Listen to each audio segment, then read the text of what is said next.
ஓம் ஸ்ரீ வராகி தாயே போற்றி. என் அன்பு குழந்தையே, உன் வாழ்வில் உனக்கு வெற்றி மாலையை சூட்டுவதற்காக தான் இந்த வராகி அம்மா அதிர்ஷ்டத்தோடு உன்னை தேடி வந்திருக்கிறேன் என் செல்லமே.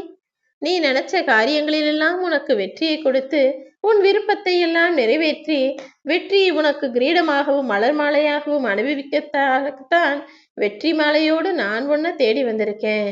உன் கஷ்டங்களும் நிரந்தரமில்லை, உன்னை கஷ்டப்படுத்தியவர்களும் நிரந்தரமில்லைன்னு சொல்லிக்கொண்டே இருந்தேன் அல்லவா? நிரந்தரமில்லாத இந்த உலகத்தில் காயங்களையும் வருத்தங்களையும் கடந்த காலத்தையும் நினைத்து வருத்தப்பட்டு கொண்டே இருந்த உன் வாழ்க்கையில இப்போது எல்லா விஷயங்களையும் சரி செய்து சூழ்நிலையை உனக்கு சாதகமாக மாற்றுவதற்காக தான் உன்னை தேடி வந்திருக்கேன். உன்னிடமிருந்து தட்டி பறித்தவர்களையும் உனக்கு தட்டி கொடுத்து ஆறுதல் செய்தவர்களையும் இப்போது அடையாளம் கண்டுகொண்டாய் அல்லவா? யார் எப்படிப்பட்டவங்கன்றதை நீ புரிஞ்சுக்கிறதுக்காக தான் இந்த கஷ்டமான சூழ்நிலையை நான் உருவாக்கினேன். பயப்படாதே என் தங்கமே. என்ன நடந்தாலும் அதை உனக்கு இப்போது சாதகமாக மாற்றுவதற்கான நேரம் வந்துடுச்சு. உன் வாழ்க்கையை உனக்கு பிடித்தது போல நான் அமைத்து தருவேன் என சொல்லிக்கொண்டே இருந்தேன் அல்லவா? இதோ அதை செய்வதற்கு ஓடி வந்து விட்டேன். இனி தைரியமாக இரு என் செல்லமே. நல்லவங்களுக்கு யாரை பார்த்தாலும் நல்லவங்களா தெரியும், நல்லதா தெரியும். ஆனா கெட்டவனுக்கும் ஏமாற்றுக்காரனுக்கும் யாரை பார்த்தாலும் ஏமாற்றுக்காரனாகவும் கெட்டவனாகவும் தான் தெரியும். ஏன்னா மனிதர்களின் முகமும் மனசும் ஒரு கண்ணாடி போலதானே. தன்னை போலதானே எல்லாரும் மற்றவர்களையும் நினைப்பார்கள். இப்ப புரியுதா மற்றவங்க ஏன் உன்னை எப்படிலாம் சொல்றாங்கன்னு? அவங்க கெட்டவங்களா இருக்கிறதுனாலதான் நீயும் அப்படிதான் இருப்பன்னு உன்னை குறையாய் குற்றமாய் சொல்லி கொண்டிருக்கிறார்கள். யார் எப்படி வேண்டுமானாலும் இருக்கட்டும், உன் வாழ்க்கையில உனக்கு அல்ல அல்ல குறையாத அட்சய பாத்திரமாக இந்த வராகி அம்மா இருந்து எல்லா விஷயங்களையும் உன் மனசு போல அமைச்சு தரப்போறேன். இனி எந்த துன்பமும் உன்னை நெருங்காத அளவிற்கு உன் கூடவே இருந்து உன்னை காப்பாற்றுவேன் என் செல்லமே. இத்தனை நாளாக கண்ணீரை மட்டுமே கண்ட உன் வாழ்க்கையில துன்பங்களையும் துயரங்களையும் மட்டுமே கண்ட உன் வாழ்க்கையில இப்போது சந்தோஷங்களையும் அற்புதங்களையும் அதிர்ஷ்டங்களையும் பார்க்க போற. இனி வரும் நாட்கள் எல்லாமே உனக்கு நிம்மதியையும் மகிழ்ச்சியையும் தரும்படி இன்றைய நாள் முதலே நான் உன் வாழ்க்கையை மாற்றிவிட்டேன் என் செல்லமே. எத்தனையோ துயரங்களை கடந்து தோல்வியை மட்டுமே அனுபவித்த உன் வாழ்வில் இப்போது நீ வெற்றி பெறப் போகிறாய். உன் வாழ்க்கை பொற்காலமாய் மாறப்போகுதுன்னு சொல்றதுக்காக தான் வெற்றி மாலையோடு இந்த வராகி அம்மா உன்னை தேடி வந்திருக்கேன்.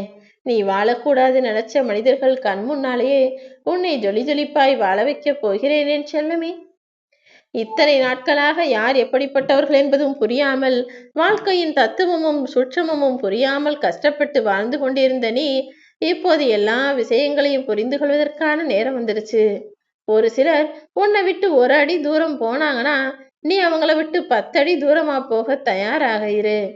எப்போது அவங்களுக்கு நீ தேவையில்லைன்னு நினைச்சாங்களோ அப்போதே நீ அவர்களை தள்ளிவிட்டு தனியாக போக தயாராக என் செல்லமே. நீ என்னவோ எல்லாரும் நல்லவங்க, எல்லா மனிதர்களும் நல்லவர்கள், எல்லாருமே நமக்கான சொந்தம் நமக்கான உறவு நினைச்சு உன்னுடைய அன்பை அள்ளி அள்ளி கொடுத்துக்கிட்டே இருந்த. ஆனா அதனாலேயே அவங்க உன்னுடைய அருமை பெருமை தெரியாமல் உன்னை அடிமையாக நினைக்க ஆரம்பித்து விட்டார்கள் அல்லவா? போனது போகட்டும், நடந்தது நடந்து முடிஞ்சிருச்சு. இனிமே உன்னை பத்தி உன் பின்னால பேசினவங்கள நினைச்சு நீ கவலைப்பட வேணாம். ஏன்னா அவங்களுக்கு உன் முன்னால வந்து நின்று பேசுறதுக்கு தைரியமும் இல்லை. அவங்க உன்னை பார்த்து பயப்படுறாங்க. அதனால தானே உனக்கு பின்னால் இருந்து பேசுகிறார்கள். அவர்கள் கண் முன்னாலேயே நீ முன்னேறி முன்னோக்கி போய்கொண்டே இரு. உனக்கு உண்மையா இருக்கும் மனிதர்களுக்கு நீயும் உண்மையாக இரு. எல்லாருமே உனக்கு உண்மையாக இருப்பாங்க, நீ நம்பிராத என் செல்லமே. யார் எப்படிப்பட்டவர்கள் என்பதை புரிந்து நடந்து கொண்டால்தான் நீ அறிவாளியாக இந்த உலகத்தில் ஜெயிச்சு வாழ முடியும். இல்லைனா எல்லாருமே சுலபமா ஏமாத்திட்டு போயிடுவாங்க. ஒருவர் எப்படிப்பட்டவர் என்பதை அவருடன் பழகி பார்த்தால்தானே தெரியும். அவங்க சொல்றாங்க இவங்க சொல்றாங்கன்னு நினைச்சு நீ யாருடைய குணத்தை பற்றியும் ஒரு முடிவுக்கு வர வேண்டாம். நீயாக பழகு. நீயாக அவர்களின் நல்லதையும் கெட்டதையும் அவர்களின் நல்ல குணத்தையும் கெட்ட குணத்தையும் தெரிந்து கொள். ஆனா எந்த சூழ்நிலையிலும் உன் எதிரியின் கண் முன்னால நின்று நீ கலங்கி போய்விடக் கூடாது என் செல்லமே.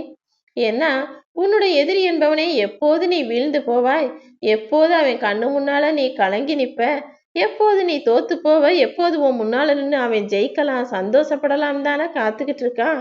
அப்படிப்பட்ட மனிதன் கண் முன்னால் நீ ஒருபோதும் கலங்க கூடாது என் செல்லமே. தைரியமாக இரு. மரண வாயிலில் போய் நின்றால் கூட உன் எதிரியின் கண் முன்னால் அழுது விடக்கூடாது. என்ன அவன் அதை தானே எதிர்பார்க்கிறான். நீ எப்ப கண்கலங்கி நிப்ப, எப்ப அதை பார்த்து அவன் சந்தோஷப்படலாம்னு? உன்னுடைய சிரிப்பு மட்டுமே உன் வாழ்க்கையாக இருக்க வேண்டும். உன்னுடைய வலியையும் வேதனைகளையும் யாருக்கும் புரிய வைக்க முயற்சி செய்யாதே என் செல்லமே. ஏன்னா உன்னை தெரிஞ்சுக்கிட்டவங்களுக்கு உன் மனசும் தெரியும். அவங்க நிச்சயமா உன்னுடைய நல்லது கெட்டது, உன் மனசு வருத்தம் வேதனை எல்லாம் புரிந்து கொள்வார்கள். ஆனால் உன்னை புரிந்து கொள்ளாத மனிதர்களிடம் நீ என்னதான் உன் வருத்தத்தை சொன்னாலும் அவர்கள் அதை புரிந்து கொள்ளவோ ஏற்றுக்கொள்ளவோ மாட்டார்கள் என்பதுதான் உண்மை. எல்லார் மனதையும் புரிந்து கொள்ளப்பார். நீ நினைக்கிறது தான் சரி, எல்லாருமே எல்லா சமயத்திலும் நல்லவர்களாக இருப்பார்கள் என தவறாக முடிவு செய்யாதே என் செல்லமே. ஒரு சிலர் இந்த உலகத்துல ஆளுக்கு ஏத்த மாதிரி தேவைக்கேத்த மாதிரி பேசுவாங்க. அப்படி நடித்து பேசுபவர்களிடம் போய் நீ உண்மையா வெகுளித்தனமா உன் மனசுல இருக்கதையெல்லாம் யதார்த்தமா சொல்லிடாத. ஆனா ஒரு சிலர் இருப்பாங்க, மனத்திறந்து உண்மையா இருப்பாங்க, உண்மையா பேசுவாங்க, பழகுவாங்க. அப்படிப்பட்ட மனிதர்களிடம் போய் நீ நடித்து பேசவும் வேண்டாம். நடித்து பேசுபவர்களிடம் மனம் திறந்து பேசக்கூடாது, மனம் திறந்து பேசுபவர்களிடம் நடித்து பேசக்கூடாது என்பதை உன் வாழ்க்கையின் இலக்கணமாக அமைத்துக்கொள் என் செல்லமே. உன்னை மதிக்காத மனிதர்கள் இருக்கும் இடத்தில் நீ திரும்பி கூட பார்க்க வேணாம். உன் குணம் பொருந்தாத இடத்துல, உன் மனசை புரிஞ்சுக்காத இடத்துல நீ ஒருபோதும் தேடி போகவும் கூடாது.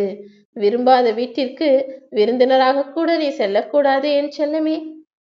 எப்போதுமே உன் வாழ்க்கையை நீ வாழும்போது உன்னுடைய ஒரு கண் எதிரியை நோக்கி இருக்கணும், இன்னொரு கண்ணு உன்னை சுற்றி இருப்பவர்கள் மீது இருக்கணும். ஏன்னா எதிரி எப்போது வேண்டுமானாலும் எப்படி வேண்டுமானாலும் உருவாகலாம் அல்லவா? எதிரி எப்ப என்ன வேணா செய்வான்.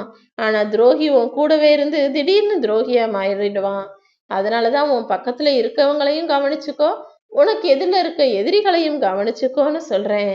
இன்று உன்னை தூக்கி கொண்டாடுபவர்கள் நீ செய்யறதெல்லாம் சரி, நீ சொல்றதெல்லாம் சரின்னு சொல்றவங்க நாளைக்கு காரணமே இல்லாமல் உன்னை தூக்கி எறியவும் தயாராக இருப்பார்கள். நீதான் கவனமாக இருக்க வேண்டும் என் செல்லமே. நீ பேசக்கூடிய சொல்லின் அர்த்தமும் உன்னுடைய யதார்த்தமான வெகுளித்தனமான குணமும் புரியாத மனிதர்களிடத்தில் போய் நீ என்ன சொன்னாலும் அதை தப்புன்னு தான் சொல்லுவாங்க. உன்னை புரிந்து கொள்ளக்கூடிய, உன் வார்த்தையின் அர்த்தத்தை புரிந்து கொள்ளக்கூடிய மனிதர்களிடத்தில் மட்டும் நீ பழகினால் போதும். உரிமை இல்லாத உறவும் உனக்கு வேண்டாம், உண்மை இல்லாத அன்பும் உனக்கு வேண்டாம். நிம்மதியா தனிமையில இருந்துடுறதே நல்லது நீ நினைக்கிறது சில சூழ்நிலைகளுக்கு சரியாகத்தான் வரும். ஒரு காலத்துலலாம் நேர்மை தவறாமல் நியாயமாக வாழ்ந்த மனிதர்கள் நிறைய இருந்தாங்க. ஆனால் இப்போதெல்லாம் நேர்மை தவறாமல் இல்ல, நேரத்திற்கு தகுந்தாற்போல் வாழ்பவர்களை தான் நான் அதிகம் பார்க்கிறேன். நேரத்திற்கு ஏத்தாற்போல ஆளுங்களுக்கு ஏத்தாற்போல மாத்தி மாத்தி பேசி மாத்தி மாத்தி நடிக்கிற மனிதர்கள் இப்பொழுது நிறைய பேர் பெருகி விட்டார்கள். என் அன்பு பிள்ளையே, உன்னுடைய வாழ்க்கை நன்றாக அமைவதின் முதல் பாகம் உன்னை பெற்றவர்களிடம் நீ நடந்து கொள்வதை பொறுத்தும், இரண்டாம் பாகம் உன்னுடைய துணையிடமும், மூன்றாம் பாகம் உன்னுடைய பிள்ளைகளிடமும் தானே இப்போது இருக்கிறது. எதுவுமே உன் கையில இல்ல. உன்னை பெத்தவங்கள நம்புன, உன்னுடைய கணவனை நம்புன, உன்னுடைய பிள்ளைங்களை நம்பிக்கிட்டு இருக்க. ஆக மொத்தத்துல உனக்காக நீ உன் வாழ்க்கையை வாழவே இல்லை அல்லவா? இனிமேலாவது உனக்காக நீ ஆசைப்பட்டபடி உன்னுடைய செயல்களையும் வாழ்க்கையையும் அமைத்துக்கொள். உனக்கு ஒரு கஷ்டமோ வலியோ வேதனையோ வந்தா யாரும் உனக்காக வந்து நிக்கிறது கிடையாது. ஏன் உன் கண்ணீரை கூட பார்த்து ஏன் அழுகிறன்னு கேட்கறதும் கிடையாது.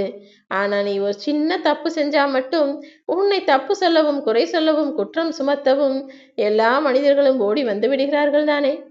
என்ன பண்றது? மனுஷனுடைய மனசு அப்படி இருக்கு. நீ ஒருபோதும் யார் உன்னை விட்டு விலகி போனாலும் அந்த பிரிவை நினைத்து வருத்தப்பட வேண்டாம். பிரிவுகள் எல்லாமே எப்போதுமே நல்லதுக்கு தான். ஏன்னா பொய்யான உறவுகள் விலகி போனா மறந்து போயிடுவாங்க. ஆனா உண்மையான உறவுகள் பிரிந்து போனாலும் உன்னை பற்றி நினைத்து உனக்கான நல்லதைத்தான் யோசிப்பார்கள். நல்லதே உனக்கு நான் செய்வேன்.